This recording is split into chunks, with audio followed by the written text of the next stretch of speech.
They should no longer be called AC Milan. That's the first thing. Don't give me any kind of excuse that because we're down to 10 men, that is why they were like that. Even when it was 11v11, these guys were not sniffing the final third of Juventus' half. So don't even give me that. AC Milan are so bad. This is such a horrendous decline. This is so embarrassing. It is so disgraceful. I don't even know where to begin with AC Milan. But I wanted to do this because I wanted to talk about AC Milan. I also wanted to talk about Juventus. Now, look, I am not one of those guys that's not going to go in and start insulting and start abusing your boy Cristiano and PENALDO and say that he missed the penalty and so forth. But I will say this. I will say this, that Juventus should have won that game. They should have won that game. And I think if Sarri looks at that game again, he will say, why didn't we? First of all, even when it was 11v11, they should have won. But the fact that they played against a 10-man AC Milan for pretty much 80, 70 minutes, and they were not able to get a G, that has to be worrying. That has to be worrying. And you can see that Juve played some good football, and I kept telling people about Douglas Costa. Douglas Costa is that dude. Douglas Costa was arguably one of the best players on the pitch. But I just think that for Juve, fair enough, they're coming from the lockdown. Fair enough, they're coming from the lockdown. It's key, but this specifically the midfield, it still seems as if the midfield is not fully there yet, and the team still lacks an identity. So what you're seeing is that they're just better. Because even when it was 11v11, the amount of times that Juve easily dispossessed the Milan guys, how easy they found it to defend them, how easy they were around to pass the ball from the very first minute, the amount of chances that they were creating, the amount of openings that they were creating. Douglas Costa was getting that ass. Costa was getting that ass. But I want to get back to AC Milan. I want to get back to AC Milan because AC Milan, these dudes were completely and totally horrendous. And these guys are completely and totally a joke. Completely and totally a joke. Completely and totally a joke, because I've never seen a club have such a fall. I've never seen a club have such a fall. It's stupid. It is completely stupid. So you can't make a simple pass. No one can dribble. There is no creativity. It is shocking that either George Weah or Pirlo played with this team, and I just don't get it. That's why maybe me and Hazard need to have like a 10 minutes, 20 minutes discussion to try and figure out what's what, because I personally don't get it. I personally don't understand how a team can be so crap. And this is AC Milan. Hence why I said that I began by saying they can't be called AC Milan anymore. They can't. Because when I think of AC Milan, I think of George Weah, I think of Kaka, I think of Pirlo, I think of Maldini, I think of Nesta, I think of all of these dudes. So if you don't have that level of professionalism, I don't know what to say. But like Juventus has, yes, you went through. Juve went through, and I thought Cristiano would score that penalty, but it is, you miss penalties. You miss penalties, and I'm not going to come here to start to rip on Cristiano. I'm not going to do that. I'm not going to do that. All I'm saying is just look at the footage, and I'm just that if Cristiano doesn't score in a game, just look at the footage. I'm not here for a Cristiano bashing contest. I'm not here to call him PENALDO. I'm not here for that stuff. All I'm saying is that what does he do if he doesn't have that man? But I don't want to say anything, because if I talk now, people will say that I'm hating. But I always said for Cristiano, you don't have to dribble. You were a great dribbler back in your day. Back in your younger days, you were a superb and amazing dribbler back in your younger days. As of right now, it is what it is. It is what it is. You don't have to do that. You don't have to ride like that. So it's cool. It's cool, you know. But we definitely have to have a talk about AC Milan and where they are. Milan had a strikerless formation. Because yeah. Is it just that you bring that up? Because even when they had 11 men, I was like, who was a striker? Rebic isn't a striker. He's a winger. Paqueta is also a winger as well. So I just don't understand what was really happening there. So it's weird what Milan were doing. Don't blame Sarri. People are now coming in here trying to blame Sarri, say Sarri is a breaker and so forth. What I see this is still Allegri's team. The core and fiber of the team is Allegri's team. I believe that Sarri is going to get Jorginho because you saw what he did. He took off all the midfielders pretty much. He took off Matuidi. He took off what's it called, Pjanic and Costa, and brought in a whole new midfield.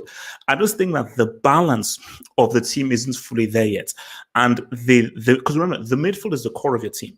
So the issue with Juve right now is because everyone in the Serie is so much worse than them. Juventus are beating them by virtue of their superiority. Not so it is hard for Sarri to assess how good are these Juve guys because they're winning games without playing well. And that is problematic because you're like, okay, we've not played well. We're not really in rhythm. We've not really gained a personality, but we're winning the games. Look, and then, okay, they didn't win the game, but they're through. 1-1. They're through. They're in the Coppa Italia final. So, and it's a similar problem that PSG or Bayern have.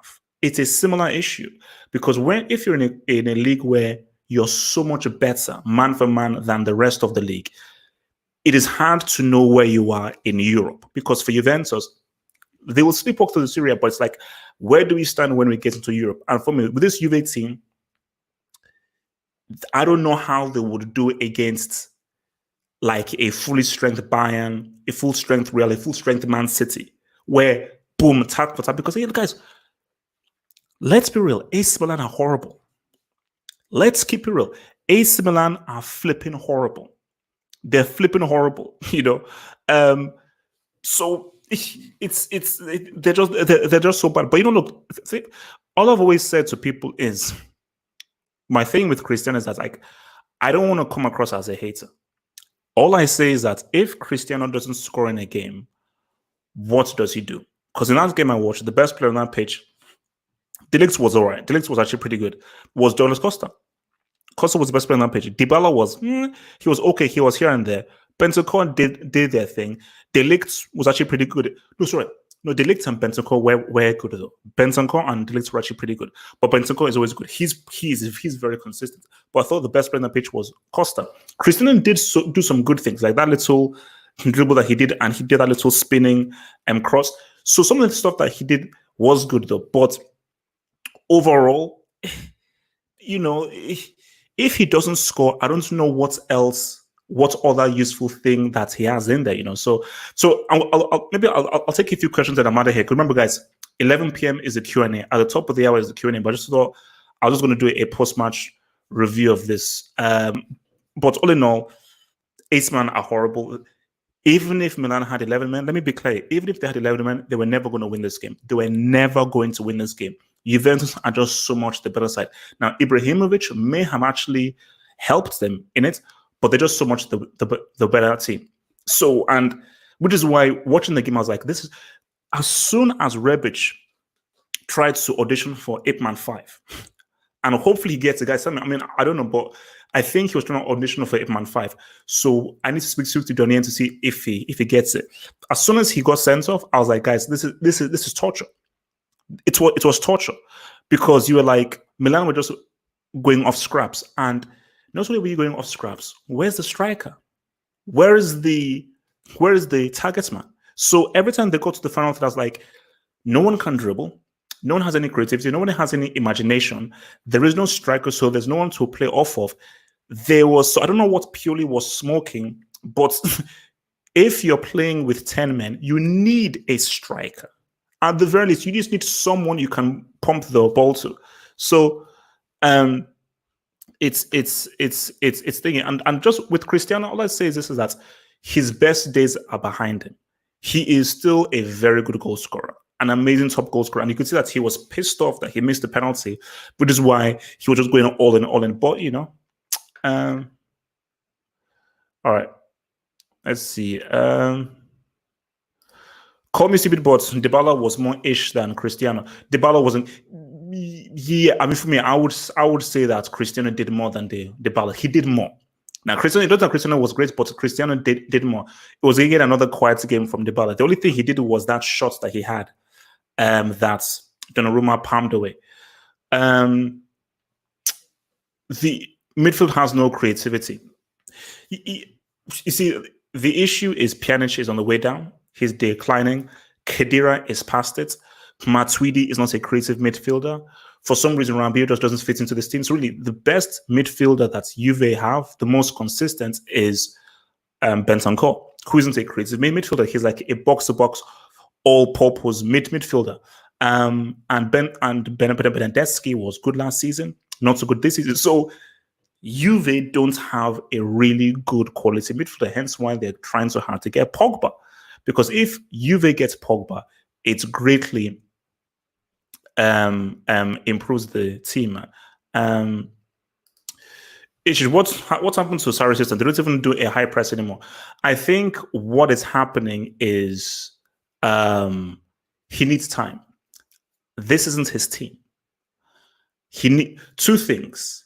It's not his team yet. Jorginho. I will be shocked if Sarri doesn't tell you, Juve, I want, however much it takes, I need Jorginho in this team. I think Jorginho is essential for his system to work. It's almost similar to where I think Pep always needs like a Javi. Pep's system cannot work if it doesn't have high IQ midfielders. Because for me, I thought that French dude from PSG, I thought Rabiot would fill in that void for Jorginho, but obviously he's not been able to do it. So, because if Jorginho comes in, he will help to improve the midfield. But for me, don't just blame it on Sarri. Because see, I hate this whole narrative of, oh, Sarri's a brick, Sarri's a brick, Sarri's a brick. Don't just blame it on Sarri, man. Don't just blame it on Sarri. All right, guys, look, so guys, I will see you guys at the top of the hour. I just need to do some things. I'll see you guys at the top of the hour. I'll just give my thoughts here, because already from now on we'll be doing live post-match analysis. But look, Juve are in the final, so it's either Napoli or Inter. I suspect they'll face Inter. So if it's a Juve Inter, I think that'll be a great final. I think the final will be next week. And I just think that for Sarri, he still needs to get his team. But the funny thing, though, is that Juve could have scored, should have scored. They missed a penalty. But Juventus were never, ever at all in a threat of losing this game. The moment Milan... But how do you get a man sent off in both legs? That's what I want to know. How do you get a man sent off in both legs? But AC Milan are horrible. They are crap. Not okay, not bad. They are absolutely flipping garbage. And it is an absolute disgrace that they share the same name of guys like Ewea, Pirlo, and all these great dudes, because they are so bad. They're so flipping horrible. That's it's just so sad seeing how these dudes operate. So guys, remember, like the vid, like the post-match analysis. I will see you guys top of the hour for the half report Q&A. Cristiano, aka Penaldo, I love you. You're the GOAT. You're cool. You're still a great goal scorer. I would like a World Cup. My advice to you is don't worry that you missed a penalty. Please, I am begging you, don't dribble. In 2020, age 47, don't dribble. Speaking of 47, if I see Gianluigi Buffon in goal in a Champions League game for Juventus, if I see that, become a Football Hut member and gain access to cool emojis on the live streams and get access to new YouTube content by clicking the join button here. And to view that new content, head over to the YouTube channel homepage and click on the community tab over here.